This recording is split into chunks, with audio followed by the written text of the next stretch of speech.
हम सरिता दास महा एकटा अहाँसँ स्वर रचित एखन लाबा भूजे के गीत सुना रहल छी।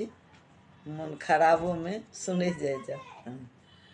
लाबा भूजा बैसली सुहागिन, शुभ शुभ मंगल होइअछि हे।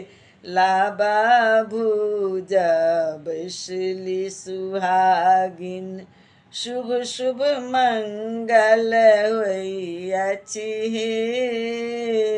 लाबा भूजा बैसली सुहागिन, सजल धजल दुल्हा संगे, सजल धजल दुल्हा संगे, बैसु धिया सुकुमारी हे।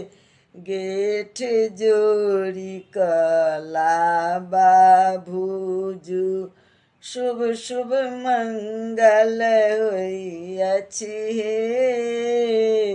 लाबा भूजु आई सुहागिन, माटिक चूल्हा बदलि कऽ देखू, माटिक चूल्हा बदलि कऽ देखू, गैसक चूल्हा लागल हे। नया जमाना में रीति बदलि गेल, लाबा भूजु सुहबे। लाबा भूजु आई सुहागिन, धानक लाबा फोड़ि कऽ भूजू, धानक लाबा फोड़ि कऽ भूजू, नहीं तऽ सुनब गारी हे। दान दहेज नहीं भेटत सुहबे, दान दहेज नहीं भेटत सुहबे, मलिते रहब हाथे। लाबा भूजु आई सुहागिन,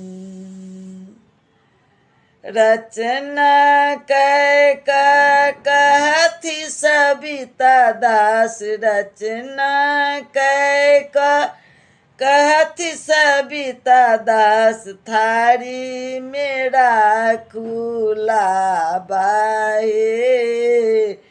थारी में रुपैया भेटत, दान दहेजक संगे।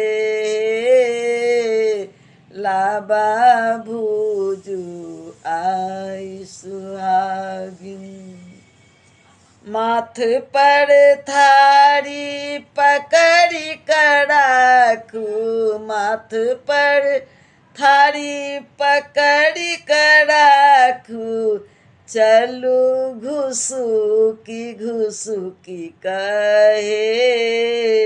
सिरागु आगू थारी राखू, सिरागु आगू थारी राखू, मैया आशीष देती है। लाबा भूजु आई सुहागिन।